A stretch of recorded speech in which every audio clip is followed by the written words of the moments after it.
a los que no, que si podían leer el libro de Ruth, porque el libro de Ruth es un libro que se lee muy fácilmente, es un libro muy cortito, pero a pesar de que es un libro corto, pequeño, en cuanto a extensión literaria se refiere, es un libro muy grande en cuanto a su grandeza espiritual. Encontramos unas lecciones realmente maravillosas, ¿eh?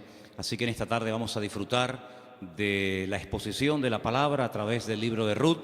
Y vamos a orar en este momentito para pedir la bendición del Señor. Queremos, como siempre, dar la bienvenida a todos, especialmente a los que probablemente esta tarde estén por primera vez. Yo veo caras nuevas en esta tarde. Espero que estén a gusto, que estén cómodos y que podamos disfrutar todos de la palabra del Señor en este momento. Padre Celestial, te damos muchas gracias por este tiempo hermoso de alabanza, de adoración que hemos tenido.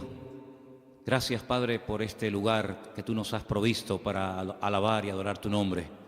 Queremos pedirte en esta tarde que bendigas, Señor, este estudio de tu palabra, que seamos buena tierra donde pueda ser sembrada tu bendita y poderosa palabra. Quita todo obstáculo, todo impedimento, abre nuestra mente, nuestro corazón, nuestro oído espiritual, para que podamos aprender y descubrir las maravillas de tu palabra, Señor. Ponemos delante de ti, pedimos tu bendición, que todo cuanto aquí se haga y se diga sea para tu gloria y tu honra. Gracias también por los hermanos de diferentes naciones que en este momento a través de internet están en sus hogares, en sus países, también escuchando tu palabra. Bendícelos también a ellos y a todos y a cada uno de nosotros. Aquí estamos para aprender de ti. En el nombre de tu amado Hijo Jesús. Amén y amén. Vamos al libro de Ruth, por favor, rápidamente. Ya se han leído unos versículos en esta tarde. Para los que han leído el libro, saben perfectamente que es un libro que está a continuación de la historia de los jueces, lo cual no significa que ya la historia de los jueces pasó al pasado, a la historia, y comienza una etapa nueva, sino que la historia de la familia de Elimelech y su esposa, Noemí, y de sus hijos, se lleva a cabo durante el período de los jueces. La mayoría de los comentaristas dicen que pudo ser, por lo que a continuación les voy a leer, que lo que le ocurrió a Elimelech y a Noemí y a su familia fue probablemente durante el tiempo de Gedeón, el juez llamado Gedeón. Por una sencilla razón, porque dice en el libro de los jueces que durante el tiempo de Gedeón, el pueblo de Israel hizo lo malo ante los ojos del Señor. Y el Señor ya les había dicho muy claramente que una de las cosas que le podían ocurrir en el futuro, que de hecho ocurrió, es que vendría hambre a la tierra. Y curiosamente, si leemos la historia de todos y de cada uno de los jueces, que es una historia de casi 300 años, muy larga, encontramos que en el tiempo, en el periodo de Gedeón, fue cuando hubo hambre.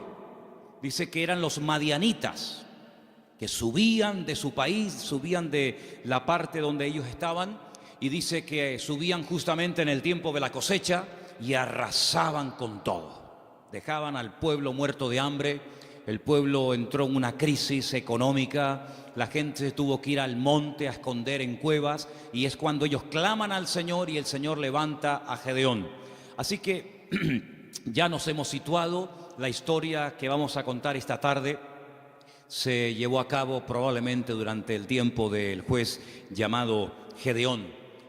Los personajes principales que aparecen en el capítulo 1 ya los conocéis. Elimelech, que es el padre de la familia, cuyo nombre significa mi Dios es rey. Eli, mi Dios, Melech, rey. El nombre de su esposa es Noemí, significa dulce, significa placentera. Tenía dos hijos. El mayor se llamaba, como dice aquí, versículo 2 de Ruth capítulo 1, Malón y Kelión. Malón significa débil, enfermizo. Probablemente era un joven, un niño que desde pequeñito fue muy enfermito, y los padres lo vieron así muy flaquito, muy raquítico, y le pusieron este nombre que espero que no se le ocurra ponerle a ninguno de ustedes a sus hijos. ¿Cómo se llama el niño? Enfermito, debilucho.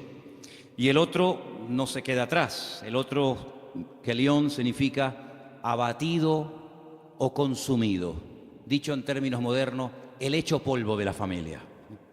¿Qué familia? Bueno, ellos viven en una pequeña población llamada Bet-Lehem, cuyo nombre significa la casa del pan, en la provincia de Judea, el mismo pueblo donde tiempo más tarde nacería el rey David y donde mucho tiempo después nacería nada más y nada menos que el Mesías, el Señor Jesucristo. Ellos ven que el país está pasando por un momento terrible, diríamos hoy en día de paro, de crisis, de pobreza, de miseria, y deciden irse a vivir al extranjero, concretamente a Moab. ¿Qué país sería hoy en día Moab? Bueno, sería el territorio que ocupa Jordania, ¿vale? Hay muchos lugares desde Israel, estando uno viajando por la carretera de Israel, que lo que separa a Jordania de Israel es simplemente la frontera natural del río Jordán y la frontera natural del Mar Muerto. Si tú estás en Israel y ves perfectamente Jordania enfrente de ti. Bueno, pues a ese país llamado Moab, en aquel momento, es donde Elimelech dice, bueno, vámonos de aquí porque aquí nos vamos a morir de hambre, no hay trabajo, no, hay hambre, hay escasez, y se van a vivir a Moab. Los moabitas, como ustedes saben, es para situarnos un poquito, los moabitas eran descendientes de una de las hijas de Lot. Ustedes se acuerdan que cuando Sodoma y Gomorra fue destruida, las hijas de Lot pensaban que el único hombre que quedó vivo de toda la tierra era su padre. Y entonces ellas deciden emborrachar a su padre, mantienen relaciones con él y de esa manera pues la raza humana no se extinguiría.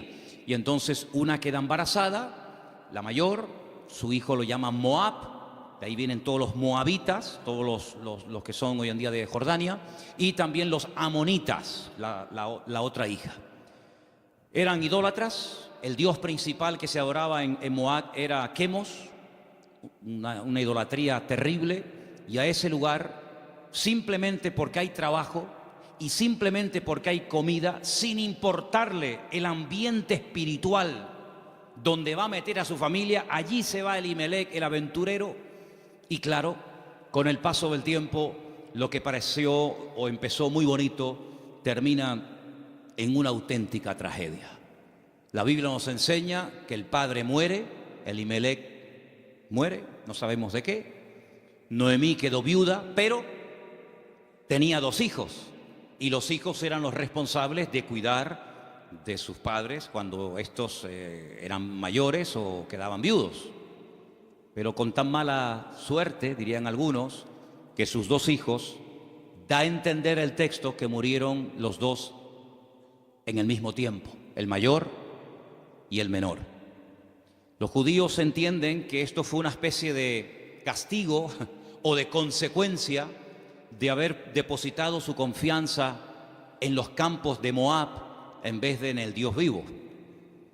Y es que yo creo que problemas vamos a tener siempre durante toda la vida. Ahí no está la cuestión. La pregunta es, ¿cómo vamos a reaccionar los creyentes cuando tengamos problemas? Porque cómo reacciona la gente del mundo, ya lo sabemos. Pero ¿cómo debe de reaccionar un hijo, una hija de Dios, una familia cristiana, creyente en el Señor, cuando vienen tiempos difíciles? De paro, de enfermedad, de muerte, de separaciones de los padres o problemas económicos. ¿Cómo vamos a reaccionar ante la adversidad? Bueno, no se le ocurrió otra cosa a Elimelech que decir, vámonos de aquí y nos vamos a Moab y empezamos de cero. Bueno, esos eran sus planes, pero dice la Biblia que a veces nuestros pensamientos no son los pensamientos de Dios. Y allí, de la noche a la mañana, hermanos, aquello que empezó tan bonito terminó siendo una auténtica tragedia. 3 viudas: Orfa, la que se casó con uno de los hijos de Elimelech y Noemí; Ruth, la otra que se casó con otro hijo; y también Noemí. 3 mujeres solas ante el peligro. En aquella época no había pagas, ni había ayudas del gobierno ni del Estado para mujeres viudas. Ya el Señor en su palabra, como vamos a ver en esta tarde, había organizado un sistema para ayudar a los más necesitados, a los colectivos más desfavorecidos, como eran las viudas, los huérfanos, también, como no, los extranjeros. Vamos a verlo dentro de un momento. Pero Noemí decide regresar. Ahora, si ustedes han leído detenidamente el libro, se van a dar cuenta que lo más probable es que las propiedades, sobre todo las tierras, que eran en su día de Elimelech, él las tuvo que vender o hipotecar para poder marcharse con su familia al extranjero. Eso es algo que ha hecho muchísima gente que han venido de otras naciones. Tal vez en esta tarde hay alguien aquí entre nosotros que dice, pues eso es lo que yo he tenido que hacer. He tenido que hipotecar mi casa o pedir un préstamo a un banco o vender un terreno que yo tenía en Bolivia, en Argentina, en Ecuador, en Brasil o donde fuera para poder venir a España, a Europa y empezar una vida nueva. Evidentemente eso lo tuvieron que hacer ellas, porque después vamos a ver que efectivamente eso fue lo que pasó. Así que ya no tienen propiedades, ya no tiene marido, ya no tiene hijos y ahora no solamente está viuda, sino que ahora ya tiene unos cuantos años encima y el presente y el futuro es realmente terrible, terrible. Las dos nueras le dicen, no te preocupes, nosotras vamos a ir contigo, te vamos a apoyar, te vamos a sustentar, pero hay un momento en el que Noemí se vuelve y les dice las siguientes palabras. Estamos en Ruth capítulo 1. Noemí le dice en el versículo 8 a sus dos nueras, andad, volveos cada uno a la casa de su madre, que el Señor haga con vosotros misericordia, como la habéis hecho con los muertos, sí, con vuestros maridos y conmigo. Que el Señor os conceda hallar descanso, cada uno en la casa de su marido. Luego las besó y ellas alzaron la voz y lloraron. Realmente la tristeza, el desánimo, la depresión, la angustia, el miedo se había apoderado de estas tres pobres mujeres.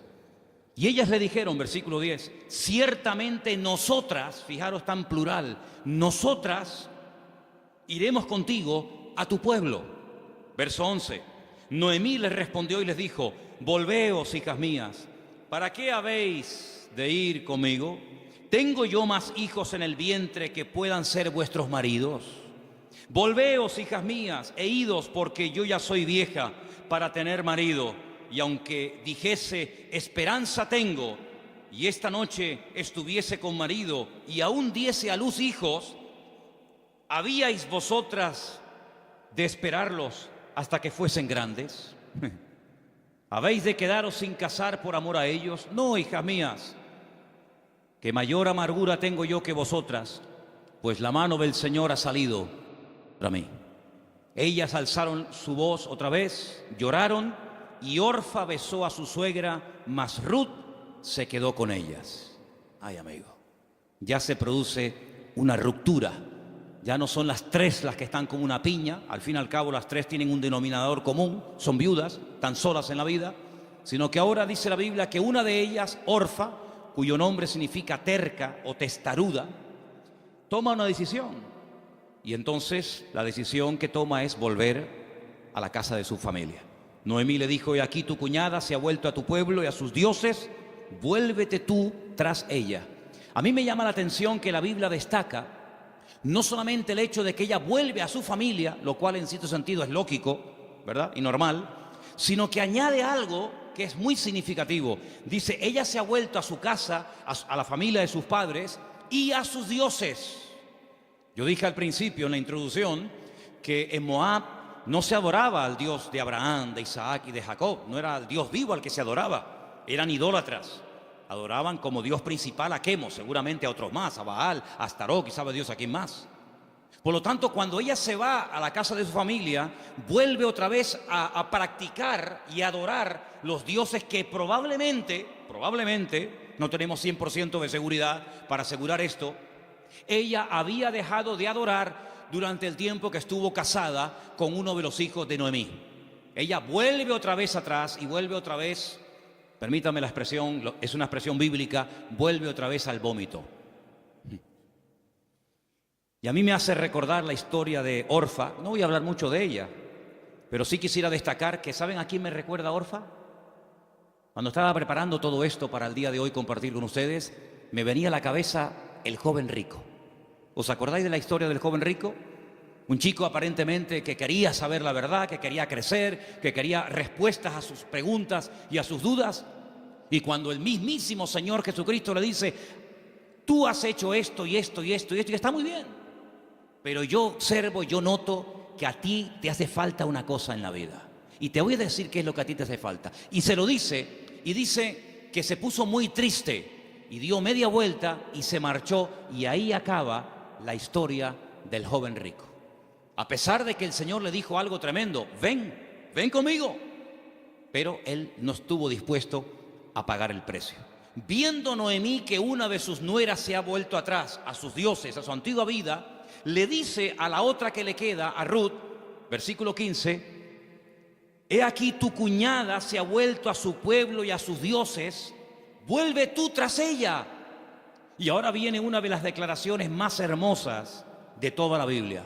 Versículos que mucha gente sabe de memoria, porque son una declaración muy profunda de lo convencida que estaba, de lo dispuesta que estaba Ruth de no dar marcha atrás. Los leo, versículos 16 y 17. Ruth le dice, no me ruegues que te deje y me aparte de ti, porque a donde quiera que tú fueres, iré yo.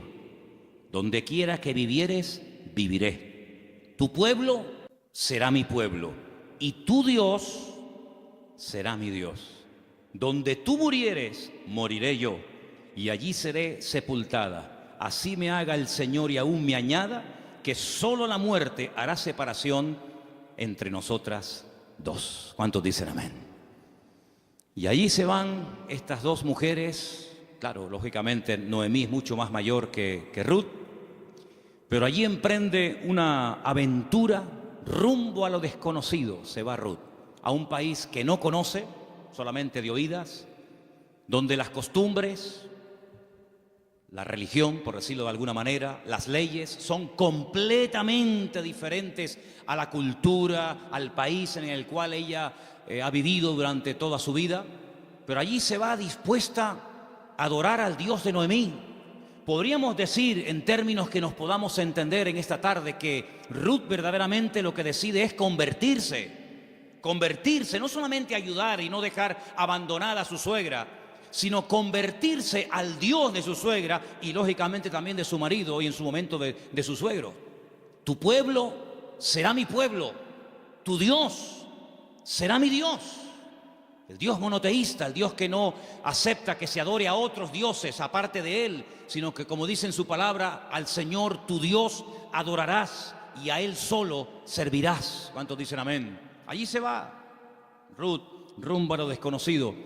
Y saben, hermanos, hay un capítulo en la Biblia, que es el famoso capítulo de la mujer virtuosa de Proverbios, que si no me equivoco creo que es el capítulo 31, el último capítulo del libro de Proverbios, que se llama La mujer virtuosa, Eshet Hayil. Y Ruth es la única mujer en todo el Antiguo Testamento que recibe el título de Eshet Hayil, que significa mujer virtuosa. Es decir, que cuando leas el capítulo 31 de Proverbios y que te habla de la mujer virtuosa, tú dices, bueno, ¿y quién es una mujer virtuosa? ¿A quién puedo ver como punto de referencia en la historia de la Biblia para saber a lo que se refiere el Señor? Ahí la encuentras en el libro de Ruth. Una mujer sacrificada, trabajadora, fiel, que es capaz de renunciar a todo a cambio de nada, aparentemente. Una mujer que incluso está dispuesta a morir en tierra ajena.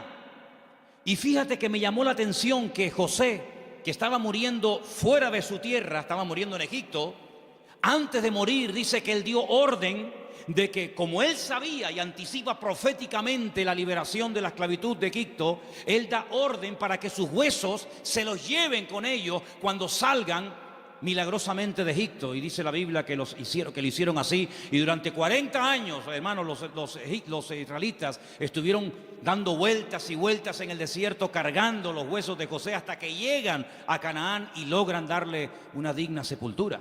Sin embargo, Ruth no dice, cuando yo muera, por favor, lleven mi cuerpo, lleven mis huesos a Moab, sino que ella dice, donde a ti te entierren, que me entierren a mí ahí también al lado tuyo. Sí, una mujer decidida, una mujer comprometida, en otras palabras, una mujer con las ideas claras. ¿Cuántos dicen amén? ¿Cómo vamos a reaccionar frente a la adversidad? Porque si huyeron de Israel, de Betlehem, huyeron a Moab para buscar una mejor vida, ahora la tortilla se ha dado la vuelta. Ahora cuando regresan, ya sin marido y sin hijo, y con unos cuantos años encima, sola, viuda, y sin recursos, hipotecada hasta las cejas y con otra nuera que la acompaña, pues no piensen ustedes que el retorno fue mejor que la ida. Es más, dice la Biblia que cuando las vieron entrar por el pueblo de Betlején, toda la ciudad se echó a la calle diciendo: madre mía. Podríamos utilizar el refrán popular nuestro que dice: ¿quién te ha visto y quién te ve? La mujer salió, o las mujeres salían al encuentro a saludarla y le decían: Noemí, Noemí, tantos años sin saber de ti, vienes sin marido, vienes sin hijo, vienes enferma, golpeada, herida por la vida. Y ella decía: no, por favor, no me llaméis nunca más, no me llaméis más Noemí, porque yo no tengo placer, no tengo contentamiento, ya no me alegra, ya no me llena nada en la vida. Por favor, llamadme Mará, Mará, que significa mujer amargada o afligida. ¿Qué te parece? Y ahora uno dice: bueno, ¿y ahora qué? ¿Ahora qué? ¿A qué se van a dedicar estas mujeres? Ahora sí quiero que vayamos al libro de Levítico, donde hay unos versículos que pocas veces se leen, pero vamos a ver que son muy interesantes, porque en ese pasaje de Levítico, capítulo 19, del 9 al 10, no sé si ustedes lo tenían buscado, ¿no? Okay.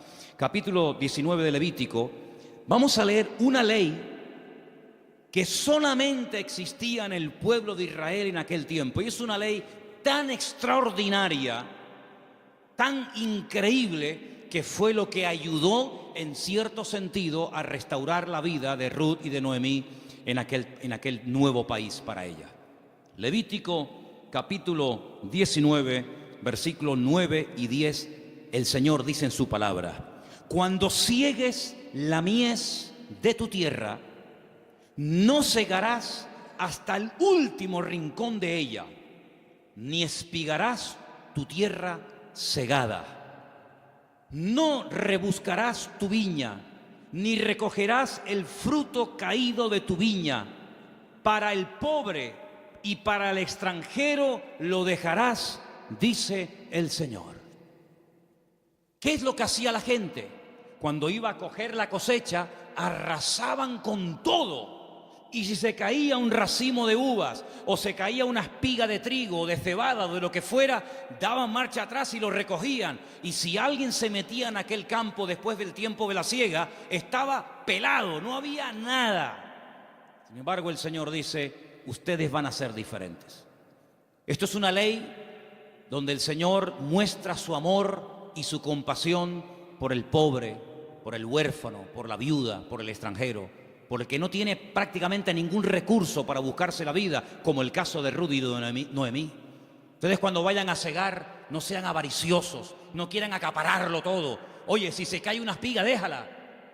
Si hay un rinconcito que no quieres, digamos, cosecharlo, meter la hoz, déjalo ahí en un rinconcito, para que cuando ustedes terminen, pues puedan entrar los que no tienen tierra, los que no tienen trabajo, las viudas, los extranjeros, los pobres, los huérfanos, y puedan de alguna manera conseguir algo para llevarse a la boca.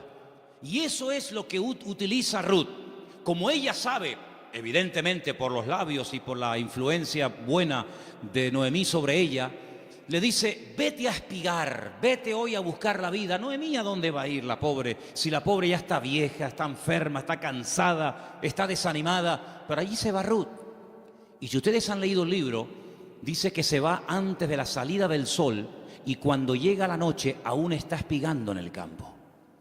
Es increíble. Ella podía haber recogido menos, pero ella está recogiendo para ella y también para su suegra Noemí. Y hay un momento en el que la invitan a comer. El dueño del terreno, un tal Booz, del cual hablaremos ahora, dice que pregunta, dice: ¿esta mujer quién es? Dice: esta es la nuera de Noemí, lleva todo el día trabajando. Dice: denle de beber agua. Y cuando llega la hora del almuerzo, cuando llega la hora de la comida, la Biblia dice que la invitan a comer.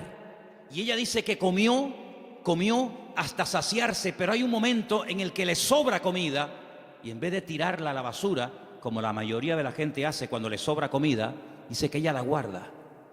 Y cuando llega la noche a la casa de Noemí, dice que le enseña un efa. Un efa son 35 kilos, en este caso de cebada. y dice, mira, esto es lo que yo hoy he espigado, después lo he tenido que desgranar para hacer la harina, y no solamente eso, sino que te traigo la comida que me sobró al mediodía, te la traigo para que tú comas. Cuando le pregunta a la suegra, ¿en qué campo tú has estado hoy? ¿Dónde has trabajado? Y le dice, he trabajado en el campo de un tal Booz y me ha tratado muy bien. Le ha dado orden a sus criados, a los jornaleros, de que no se metan conmigo, de que no se rían de mí, de que me traten bien, de que no me hagan pasar vergüenza. Y le dice Noemí, pues si en ese lugar te ha ido bien, sigue ahí. Eso me llama mucho la atención. Dice, no cambies de campo. Si en un sitio te ha ido bien, ¿para qué ir a otro sitio? Ayer estábamos en el sur y hablando con un señor venezolano que ha montado un negocio, me dijo una frase que yo en mi vida había oído y nos gustó mucho y nos impactó. Y dijo, nunca vuelvas al lugar donde un día fuiste feliz. Porque si vuelves a un lugar hace años donde fuiste feliz, nunca más volverás a experimentar la felicidad que añoras. Oye, me impactó aquello. Y me vino a la cabeza el texto que dice, nunca digas que los tiempos pasados fueron mejor que el tiempo presente. Dice, porque no hablarás con sabiduría. Pero Noemí se da cuenta de que hay un hombre que se llama Booz, y resulta que se da cuenta la viuda Noemí de que ese tal Booz, cuyo nombre significa mi fortaleza, resulta que es Goel. Ahora hablaremos de esta palabra, que es una palabra de vital importancia en la Biblia. Aprendan de esa palabra. Viene del verbo Gaal. El verbo Gaal en hebreo significa libertar. Goel es la palabra que se traduce al castellano por la palabra redentor.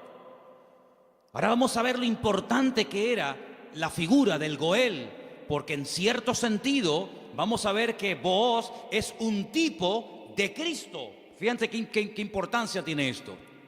Resulta que había una ley, que vamos a leerla, hemos leído la ley de la siembra, de dejar trozos para los pobres, para las viudas, pero en Deuteronomio capítulo 25 hay una ley muy interesante que yo no sé, si la tuviéramos que poner en práctica nosotros hoy en día, si estaríamos dispuestos a cumplir con esto.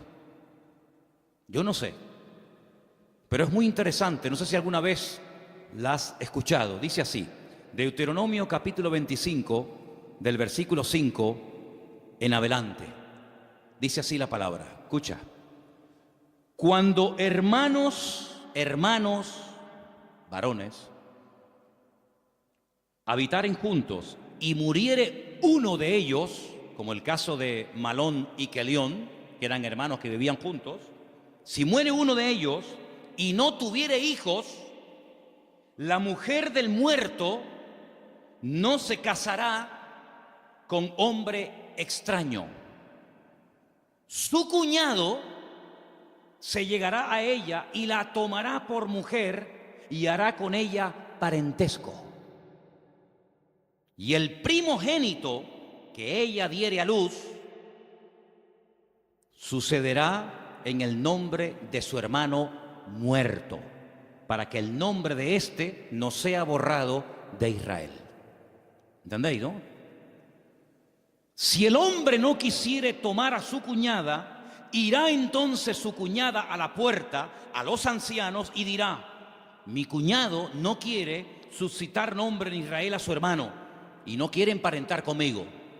Entonces los ancianos de aquella ciudad lo harán venir, hablarán con él, y si él se levantare y dijere, no quiero tomarla, se acercará entonces su cuñada delante de los ancianos, le quitará el calzado del pie, le escupirá en el rostro y le hablará y le dirá, así será hecho al varón que no quiere edificar casa a su hermano, y se le dará este nombre en Israel, la casa del descalzado. Qué ley tan extraña, ¿no?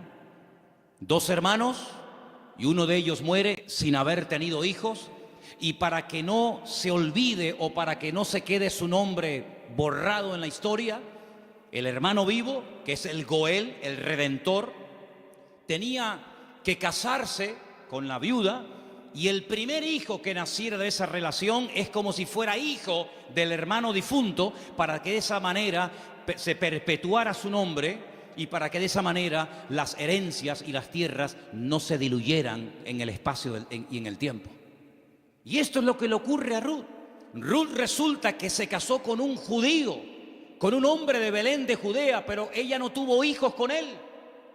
Su hermano, es decir, su cuñado, también murió. Por lo tanto, no hay posibilidad de redimirla. Pero cuando llegan a Israel, la familia de Elimelech, la familia de su marido, pues siguen viviendo allí.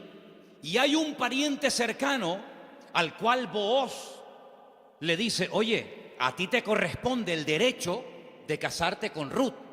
A ti te corresponde el derecho de pagar todas las deudas de Ruth.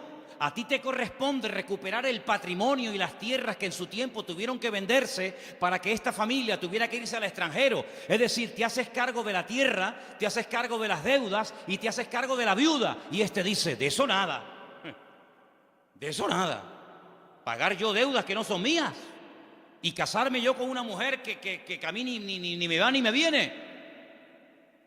Y Booz dice: muy bien, vamos a ir delante de 10 ancianos, vamos a ir delante de un minyan, delante de 10 hombres judíos, y tú vas a decir eso delante de ellos, que no quieres redimir a Ruth, que no quieres hacerte cargo de sus deudas, de sus hipotecas y de la viuda, y lo vas a decir delante de testigos. Y lo dice. Y entonces es cuando entra en escena Booz y le dice a Ruth: hija, tú no te preocupes. Ahora, la diferencia de edad de Ruth y de Booz tenía que ser inmensa. Algunos comentaristas dicen que ese pariente que rehusó casarse con Ruth probablemente era un hermano de su suegro, de Elimelech. Y algunos comentaristas también he oído que opinan que Booz puede ser que también estuviera emparentado con su suegro, de tal manera que ya era un señor mayor, una persona ya de cierta edad, había una diferencia de edad tremenda. Pero él asume la responsabilidad no solamente de casarse con la viuda, sino de pagar la hipoteca y las deudas que la familia dejó y que hay que volver a recuperar las tierras. Lógicamente todo eso costaba dinero.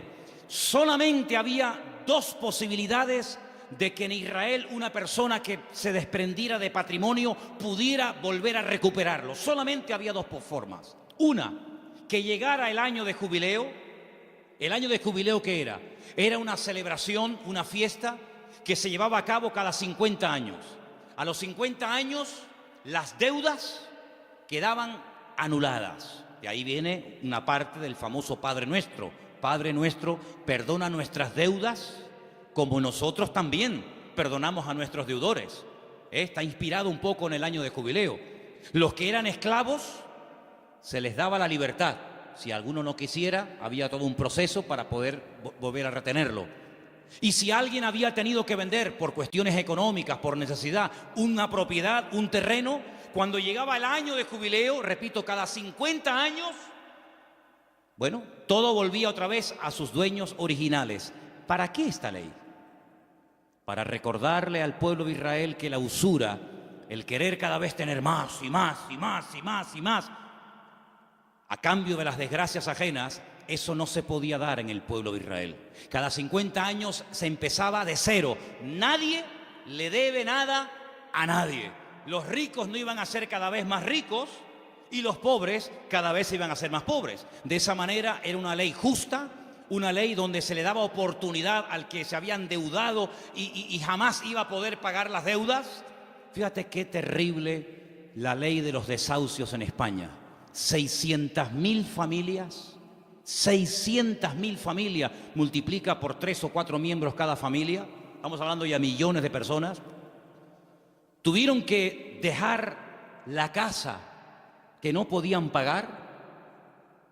Los padres en algunos trancarle la nómina y un alto porcentaje se lo quitó, es decir, un sistema faraónico donde te ofrecían todo los bancos a cambio de nada, y te llamaban y te ofrecían todo llamándote a tu casa, y una vez que te tienen en su territorio, te aprieta el nudo, amigo, y de aquí no sales nunca.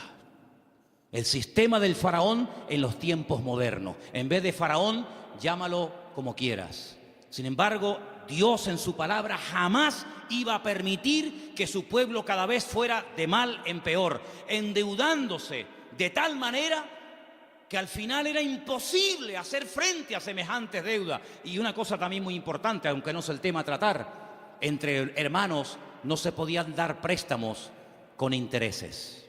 Ustedes saben que hay personas que están pagando muchos años y todavía la deuda no se ha pagado. Lo que están pagando es simplemente parte de los intereses, porque son tan elevados que por una regla de 3, cuanto más pagas, más debes. ¿Cómo se come eso, hermano? Así que la única forma de recuperar una tierra que se había vendido era llegar al año de jubileo. Pero ¿quién le aseguraba al que había vendido una propiedad, ponte que tuviera 40 o 50 años, que iba a durar otros 50 años para recuperar la tierra? Era prácticamente imposible, impensable. Pero luego había otra forma. Era otra forma. Pero claro, ahí había que tener mucho amor y mucha compasión.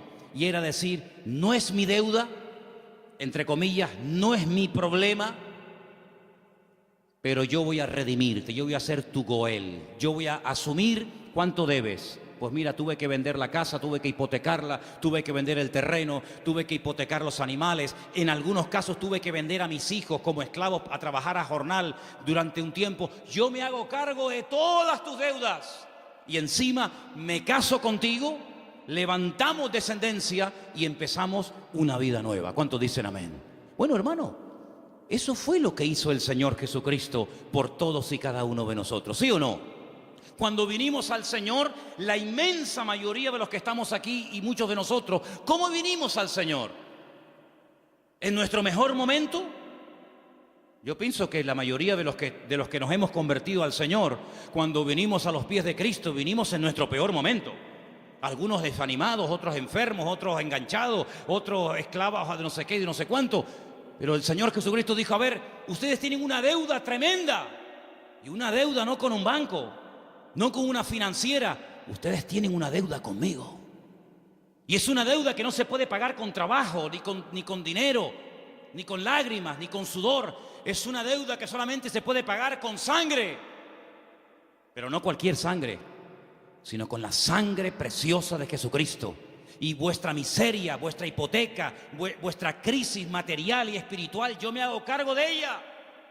Y yo os compro a precio de sangre. Y por eso podemos leer en Primera de Pedro unos versículos tremendos, donde basados en la ley del Goel, el que redimía al que estaba destruido, Pedro dice, tenéis que saber, hermanos queridos, Primera de Pedro 1:18, que habéis sido rescatados.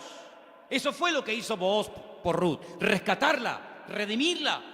Vosotros fuisteis rescatados de vuestra vana manera de vivir, la cual recibisteis de vuestros padres, no con cosas corruptibles como oro o con plata, sino con la sangre preciosa de Cristo, como de un cordero sin mancha y sin contaminación, ya destinado desde antes de la fundación del mundo. Cristo, antes de que existiera Adán y Eva, antes de que existiera el jardín del Edén, Él sabía que un día iba a venir a este mundo a morir en la cruz por los pecadores. Desde antes de que el mundo existiera, ya Él sabía que su destino iba a ser ese.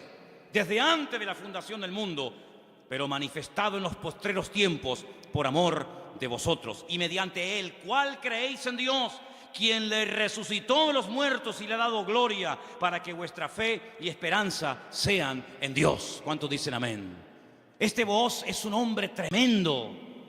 Es un hombre que dice, bueno, yo soy rico, tengo tierras, tengo de todo. ¿Qué necesidad tengo yo de meterme ahora, permítame, en estos líos? Asumir deudas que yo no contraje. Si Elimelech hipotecó sus tierras y tuvo que vender sus casas, ¿a mí qué me importa? Diría alguno. Y si tuvo que irse al extranjero a buscarse la vida, y si allí murió él y sus hijos, y ahora hay una serie de mujeres que están las pobrecitas sin nada en la vida, ¿yo qué tengo que ver con todo esto? Pero Booz no es un hombre frío, insensible. Booz es un hijo de Dios. Y los hijos de Dios tenemos corazón, no solamente cabeza. ¿Cuántos dicen amén? Hay que tener corazón. Hermanos, en las vestiduras del sumo sacerdote, que las tenéis ahí si queréis ver cómo eran. El sumo sacerdote llevaba en su pecho los nombres de la familia de Israel, las tribus de Israel: Judá, Benjamín, Zabulón. Y el sumo sacerdote decía: pero si yo no soy de la tribu de Judá, ¿yo para qué tengo que llevar el nombre de una familia que no es la mía? ¿Por qué tengo yo que llevar en mi pecho el nombre de la tribu de Zabulón, si yo soy levita? Pero es que el Señor le enseñó al pueblo de Israel a través del sumo sacerdote que para servir a Dios y para creer en el Señor y hacer su voluntad, uno tiene que tener corazón. ¿Cuántos dicen amén? Hay tanta insensibilidad, hermano, incluso en el pueblo de Dios. Sí, dicen que España es un país muy solidario, el país de más donaciones de órganos del mundo. Sí, está muy bonito. Pero hermanos, el mundo no nos tiene que dar ejemplos a nosotros, ni lecciones de solidaridad y de amor, sino que somos nosotros los que deberíamos ser la gente más solidaria y los que más apoyamos al necesitado del mundo, porque para eso el Señor nos ha puesto en esta tierra. Y Booz dijo: no, yo no me voy a limpiar las manos como tú que te has limpiado las manos. Porque los que habéis leído el libro, os habéis dado cuenta que cuando al pariente cercano le dicen: oye, que hay unas tierras que son preciosas, están abandonadas porque Elimelech se tuvo que ir al extranjero, pero son unas tierras hermosas. Este dijo: uy, estas son para mí, porque ahora junto las mías con las de Elimelech, y cuando yo me muera, mis hijos tendrán más herencia. Y tiene unos campos, y tiene unos olivares, y tiene, pero Booz le dice: pero espérate un momento.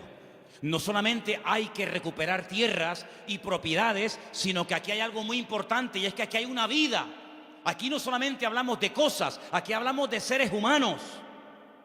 Qué interesante que Faraón decía: llévense las bestias, llévense los animales, pero déjenme las mujeres y los niños aquí. Qué curioso, ¿no? Interesante, ¿no? Y Booz dijo: no, si tú no quieres hacerte cargo de esta situación y no quieres coger todo el paquete, sino lo que te interesa, y renuncias, entonces yo hago acto de presencia.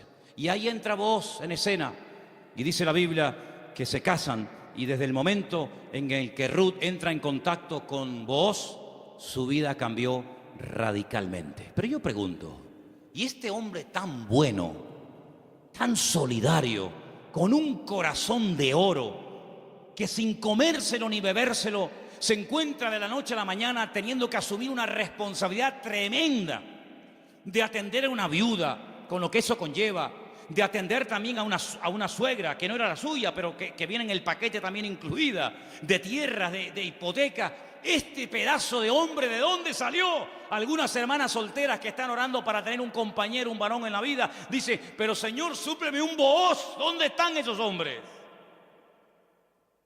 Bueno, yo no sé dónde están, pero yo te digo una cosa: yo sé de dónde salió este. ¿Sabes de quién es hijo Booz? ¿Tú te acuerdas cuando un día el general Josué le dice a 2 de sus soldados: vamos a entrar a Canaán, cosa que Moisés no logró hacer? A nosotros nos corresponde ahora entrar y tomar posesión de la tierra.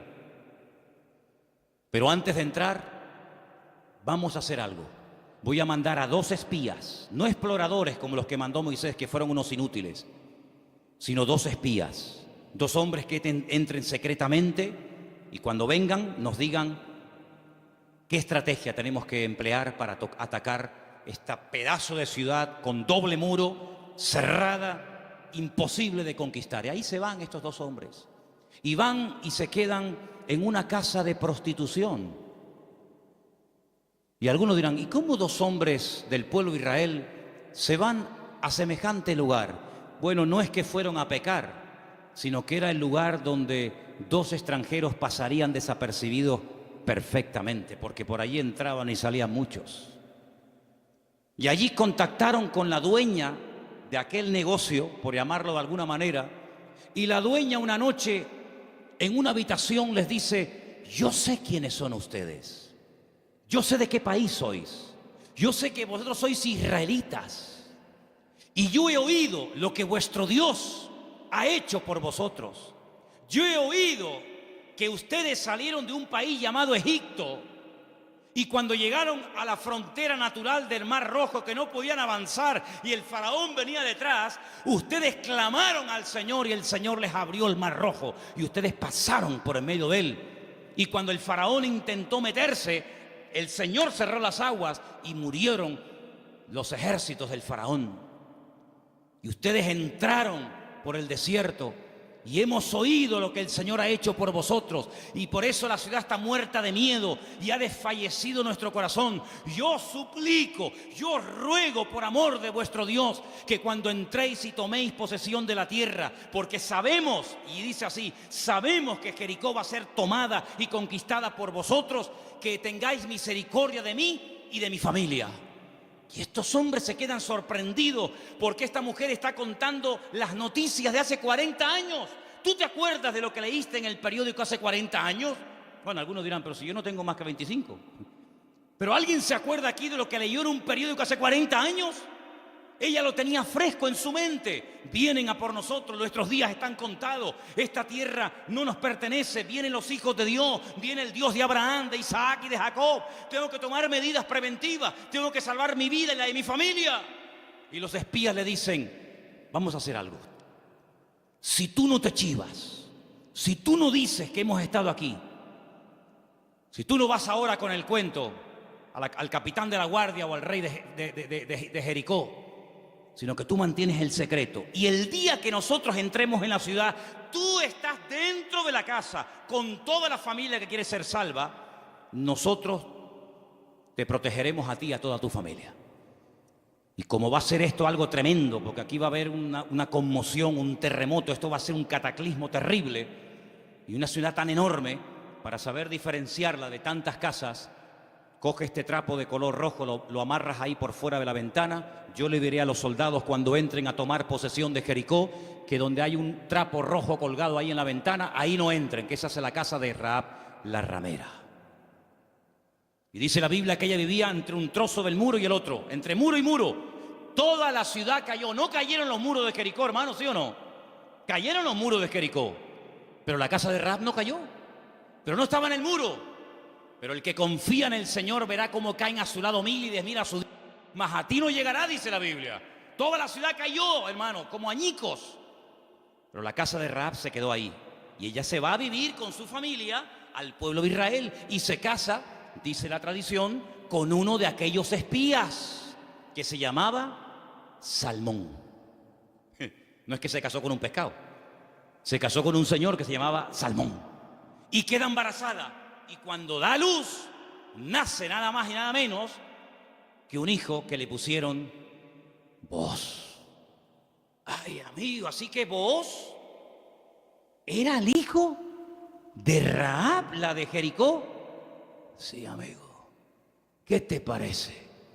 ¿Cómo una persona puede cambiar la vida cuando pone su mirada y su confianza en las manos del Señor?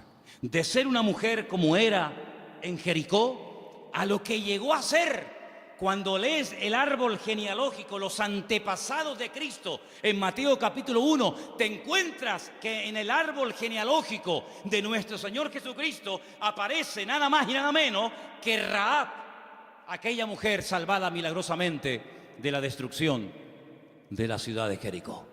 Es que en el libro de Ruth hay algo que predomina, hay un hilo conductor que lo encuentras por todas partes, y es que nuestro Dios es un Dios que es un especialista en restaurar vidas destrozadas. ¿Cuántos dicen amén?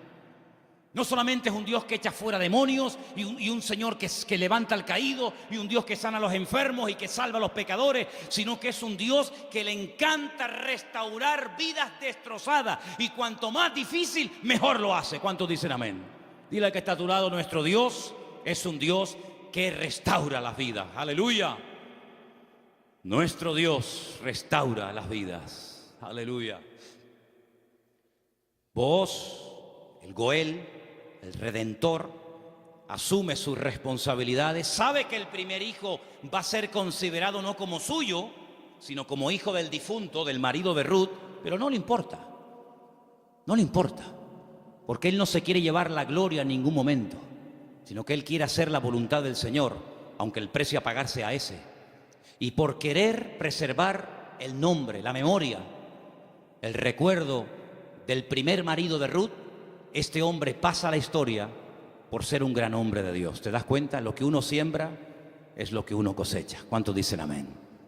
Ahora, no solamente el Goel, el Redentor, era el responsable de pagar las deudas del difunto y recuperar las tierras y casarse con la viuda, sino que hay un elemento que quiero mencionarlo de pasada, no aparece en el libro de Ruth, pero lo quiero comentar, y es que era el responsable de vengar la sangre, era el vengador de la sangre. Es decir, si por ejemplo al marido de Ruth lo hubieran matado, en vez de morir de una enfermedad, como aparentemente parece que murió, lo hubieran matado, Booz tenía la obligación de vengar la sangre del marido de Ruth. Era el que vengaba la sangre derramada inocentemente por cualquier persona.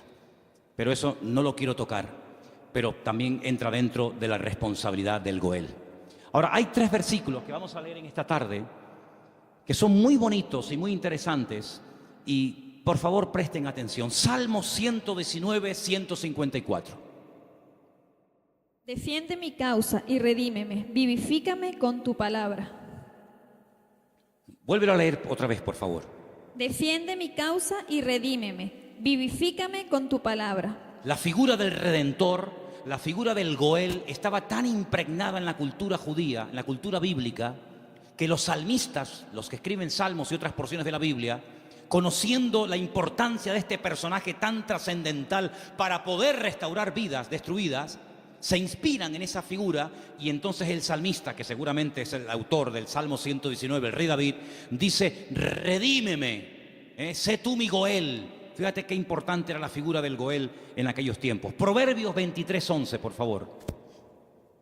Porque el defensor de ellos es el fuerte, el cual juzgará la causa de ellos contra ti. Ahí está, el Señor haciendo las veces del fuerte, del protector, del que cuida, del que redime, del que ayuda a levantar al que ha tropezado y caído.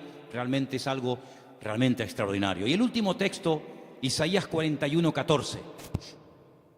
No temas, gusano de Jacob, oh vosotros los pocos de Israel. Yo soy tu socorro, dice Jehová, el Santo de Israel es tu Redentor. Amén. El Santo de Israel es tu Goel, es tu Redentor.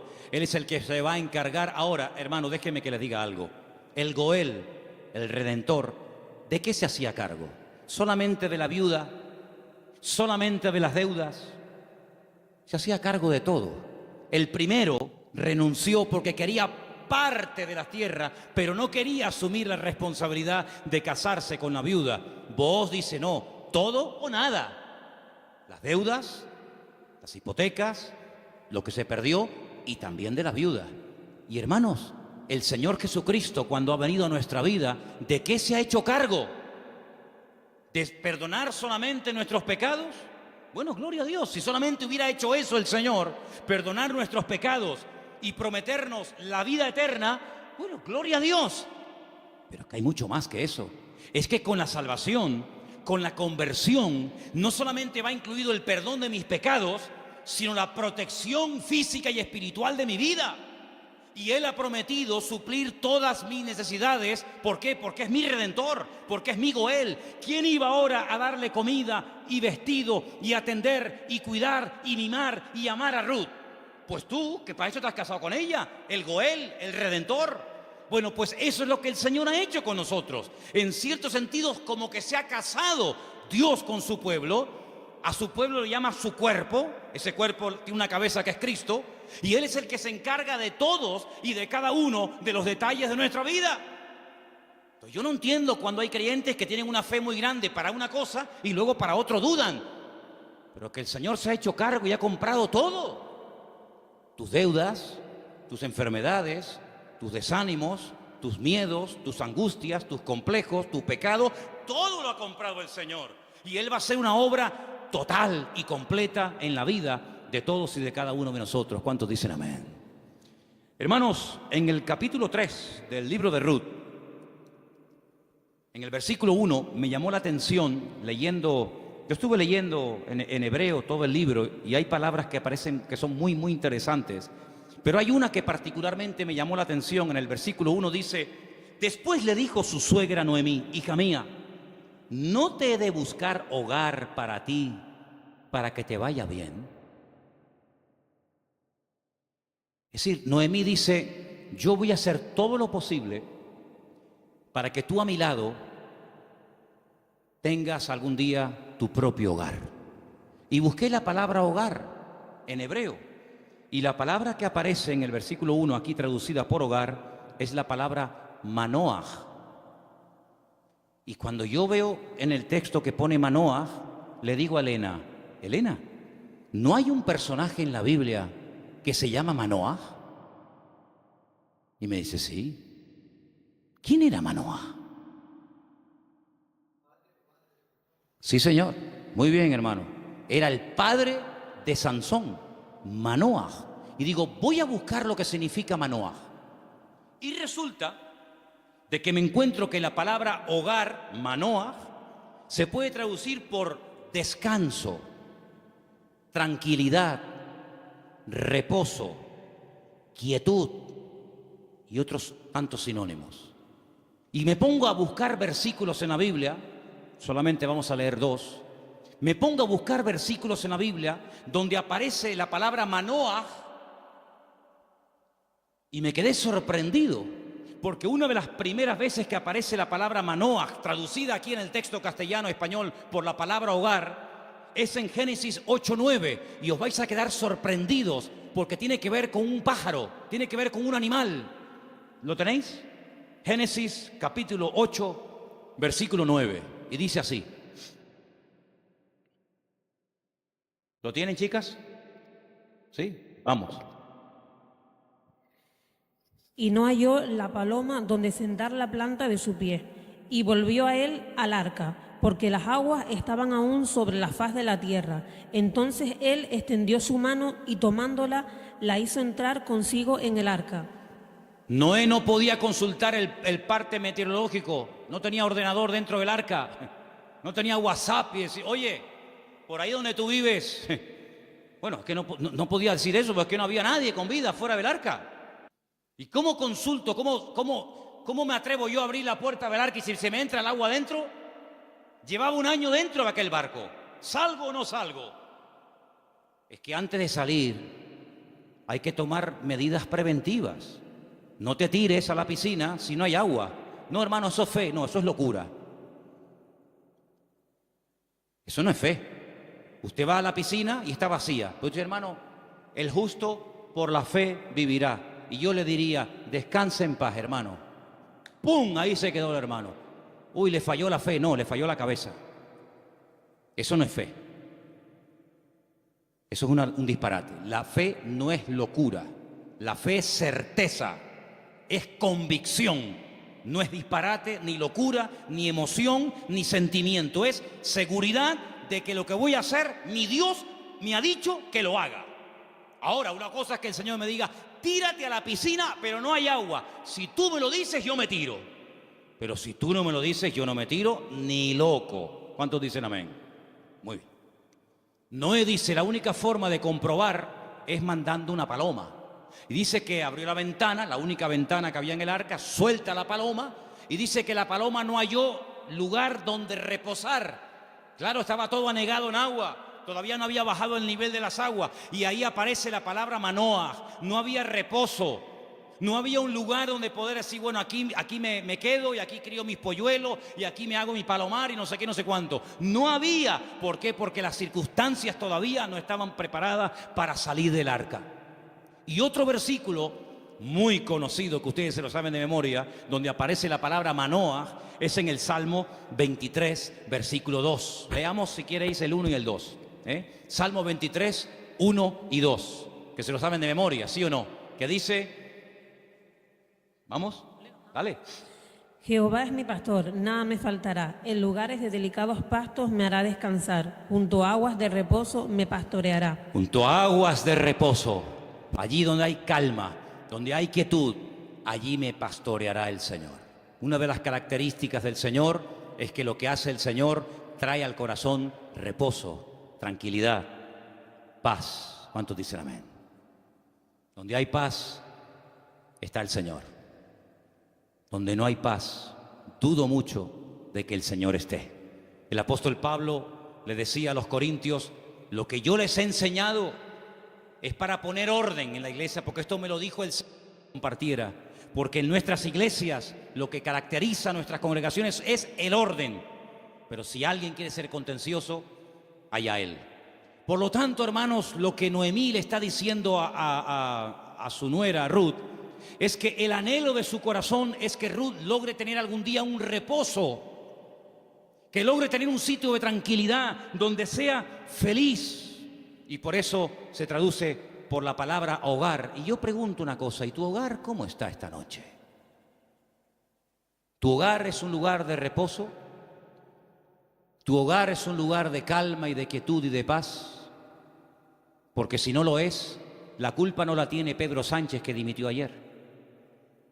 ¿O también se la vamos a echar a él?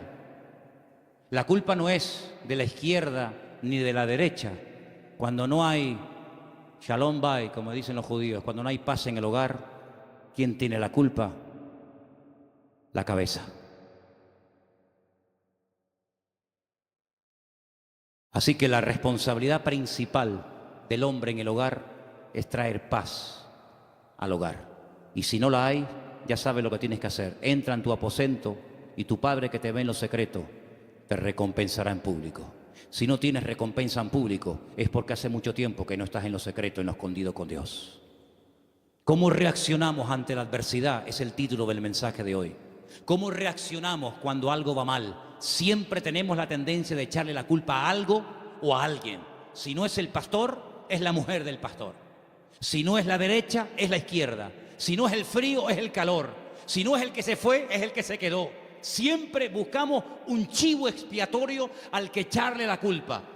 Noemí, hay un momento cuando ella regresa del extranjero que le dice a la población de Betlehem: no me llaméis Noemí, porque la mano del Señor se ha vuelto contra mí. La mano del Señor no está contra ninguno de sus hijos. Simplemente que hay un trato, hay circunstancias, hay situaciones en la vida por las cuales tendremos que pasar, nos guste o no, pero no tenemos que tener ningún temor, porque lo que permita el Señor en nuestra vida, todo absolutamente está bajo la mano y el control de nuestro Dios. ¿Cuántos dicen amén? Y eso fue lo que consiguió Ruth: un hogar de paz, de quietud y de calma. Y quiero terminar leyendo unos versículos del libro de Ruth, capítulo 4, versículo 11, que fue la bendición que pronunciaron, la bendición que le dieron a los que se casaban ese día, a Ruth y a Booz. Capítulo 4, versículo 11. Dijeron los que estaban allí congregados, los testigos, todos los que estaban en el pueblo, del pueblo a la puerta con los ancianos, dijeron: testigos somos. El Señor haga a la mujer que entra en tu casa como a Raquel y como a Lea, las cuales edificaron casa de Israel, y tú seas ilustre en Efrata y seas de renombre en Belén, y sea tu casa como la casa de Fares, el que Tamar dio a luz a Judá, por la descendencia que de esta joven te dé el Señor. Y Booz tomó a Ruth, y ella fue su mujer, y se llegó a ella, y el Señor le dio que concibiese y diese a luz un hijo. Y hermanos, los últimos versículos del libro de Ruth dicen así, el verso 21: Salmón, el papá de Booz, es decir, el suegro de Ruth, engendró a Booz. Booz engendró a Obed, que significa servidor, el que sirve al Señor. Qué bonito, ¿eh? Obed engendró a Isaí, e Isaí engendró a David. Luego, si no me equivoco, Ruth fue bisabuela, ¿sí?, del rey David. ¡Qué cambio, hermanos! ¡Qué cambio! ¿Cómo empieza el libro?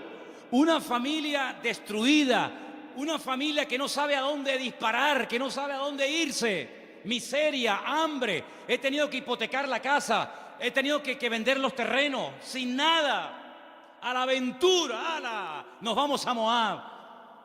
Y sin tener en cuenta que el Señor prohibía categóricamente la unión entre el pueblo de Israel y otras razas, resulta que sus hijos, hombre, claro, ¿con quién se casaron Kelión y Maleón? ¿Con quién se casaron los hijos de Noemí y los hijos de Elimelech? ¿Con quién? Pues con mujeres del país donde fueran a vivir. Sí, ese es el futuro que le vas a dar a tus hijos. Si con la cosa de darle un mejor futuro material, has traído la ruina espiritual a tu casa. Claro, ya sabemos que Dios toma lo destruido, lo roto, lo que no es, para hacer maravillas. Pero ¿para qué te vas tú a Moab? ¿Te vas a meter en la boca del lobo? No, es que allá hay trabajo. ¿Y tus hijos? ¿De quién se van a enamorar? ¿Con quién se van a casar? Con mujeres idólatras. La primera responsabilidad de un padre en una casa con sus hijos, más que darle estudios y una buena carrera, es darle un futuro espiritual a sus hijos. Y Moab, dicho sea de paso, no era el mejor lugar para llevar a una familia a vivir. Prueba de ello que mira cómo terminaron. Muertos todos. Todos terminaron muertos, del padre hasta el hijo mayor y hasta el hijo menor. Gloria a Dios que por ahí aparece la misericordia del Señor y que a través de Booz la familia vuelve a remontar vuelo y vuelve a recuperar el ánimo y la esperanza. Pero hermanos, no es tiempo de experimentos.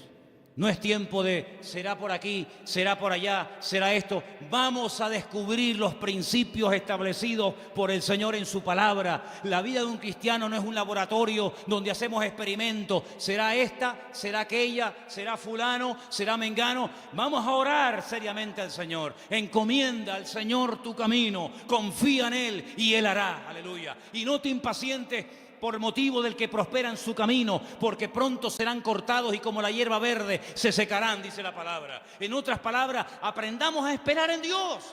Mira, consiguió más, mucho más, en poco tiempo Ruth y Noemí, en la tierra donde el Señor estaba, que todos los años que Elimelech se pagó en el extranjero, que no le sirvieron absolutamente para nada. La respuesta no estaba en Moab, la respuesta estaba en Belén, más cerca de ellos de lo que se imaginaban. Yo solamente quiero decirte algo. ¿De dónde viene el Señor Jesucristo? Los antepasados de Cristo, ¿quiénes son? ¿No son Obed? ¿No es Booz? ¿No es Rahab? ¿No es Ruth? ¿No es el rey David? ¿No es la tribu de Judá? ¡Claro que lo es! Luego, fíjate tú cuando una persona hace, como dice la Escritura, las cosas decentemente y con orden, las bendiciones que a corto y a largo plazo pueden llover y caerle a la vida de esa persona. Por lo tanto, hermano, no te precipites. Espera en el Señor, porque el libro de Ruth es muy pequeñito, 4 capítulos, pero es tan grande en lecciones. Y sobre todo, júntate con el que te puede edificar. Pégate como una lapa. Ustedes saben lo que es una lapa, ¿verdad? Pégate como una lapa a la persona que te puede bendecir. Le dice, y termino, Noemí a Ruth: no te separes de vos. Esta noche quiero explicar esto porque puede ser que algunos lo leyeron y dijeron, pero ¿qué le estaba proponiendo la suegra? Dice, esta noche vístete bien, úngete, ponte tus mejores vestidos, lávate, averigua dónde está durmiendo Booz, en la era, tú vete a la era. Cuando él esté dormido, tú te pones a sus pies. Y uno está diciendo, pero bueno, ¿qué le está proponiendo Noemí? Era la forma de la época de recordarle al Goel, oye, hey, que estoy aquí, por si no te has dado cuenta. Dice que ella se acurruca a los pies de Booz y a medianoche, cuando seguramente Booz toca el cuerpo de Ruth, se asusta y dice, uy, ¿pero tú quién eres? No le pudo encender la luz, era todo oscuro y dice, yo soy Ruth la Moabita. Te recuerdo que tú eres el Goel, extiéndeme tu manto. Y entonces ahí es donde él se da cuenta de que en la vida no solamente es tener tierras y criados, sino que hay una responsabilidad muy cerca de ti, la cual tienes que asumir. Y entonces, hermanos, cuando Noemí se entera de todo esto, le dice, tú confía porque este hombre no dejará pasar mucho tiempo hasta que arregle este asunto. ¿No lo habéis leído en el libro esta semana? Tú ahora confía, tú ya has hecho tu parte. Claro, tú no puedes ir sucia a la presencia de Booz. Cuando tú vas a presentarte ante la presencia del Señor, tienes que lavarte. Lo que hacía el sumo sacerdote, lavarse afuera en el lavacro, las manos, los pies, el cuerpo, para luego entrar a la presencia del Señor. Tú haces exactamente lo mismo que hacía el sacerdote, pero tú lávate. ¿Por qué? Porque si tú vas oliendo mal y quieres conquistar y quieres llamar la atención a Booz, sí, se la vas a llamar, pero se la vas a llamar mal. Vas a decir, oye Ruth, ¿no te podrías lavar un poquito, por favor? Vístete bien, arréglate, haz tu parte. Y tú tranquila, tú ya has hecho lo tuyo. Yo te aseguro de que este hombre no dejará pasar mucho tiempo hasta que este tema sea solucionado. Hermanos, si esa era la confianza que tenía Noemí en Booz, al ser un hombre de Dios, que al percatarse, al estar informado de una situación que solamente él podía solucionar, cuánto más nuestro Padre Celestial nos dará las cosas que nosotros pedimos, y pedimos con fe si sabemos esperar en Él. No dejará pasar mucho tiempo el Señor hasta decir, yo asumo mis responsabilidades, y mi responsabilidad es ser tu pastor, proveer tus necesidades, cuidarte y protegerte todos los días de tu vida. Si Booz se encargó de Ruth, ¿cómo no se va a encargar nuestro Goel, nuestro Redentor, nuestro Rey de Reyes y Señor de Señores, de tus hijos, de tu esposa, de tu trabajo, de tu salud, de tu familia, cuando Él es el Señor Todopoderoso, que todo lo sabe, todo lo conoce, y ni siquiera hemos abierto la boca y ya el Señor sabe lo que mi vida necesita? Por lo tanto, ese fuerte aplauso a nuestro Goel, a nuestro Redentor, a Él la gloria. Él cuida de mi vida, aleluya. Fuerte ese aplauso al Señor. Él cuida de nuestra vida, hermanos. Amén, amén, amén. Amén, amén, amén, aleluya. Cierra tus ojos, hermano. La paloma volvió por la tarde, después de dar vueltas y vueltas y vueltas y no encontrar un lugar donde poder posarse y descansar. Noé entendió que aún no era el tiempo, pero ¿sabes qué? Ya nosotros no vamos a dar vueltas y vueltas y vueltas buscando, como dijo Pedro, ¿a dónde vamos a ir si solamente tú tienes palabras de vida? Aleluya. La búsqueda ya se detuvo hace tiempo, cuando nos dimos cuenta de que bebiendo de los pozos de esta vida siempre volvíamos otra vez a tener sed, hasta que probamos el agua viva de nuestro Dios. El que bebe de este agua volverá a tener sed, pero el que bebe de mí nunca más volverá a tener sed. Bendito sea tu nombre, Señor. Ahí donde estás, cierra tus ojos, inclina tu rostro, habla con tu Goel. Habla con tu Redentor. Dile, Señor, hazte cargo de mi vida, Señor. Hazte cargo de mi casa, de mi familia, de mis hijos.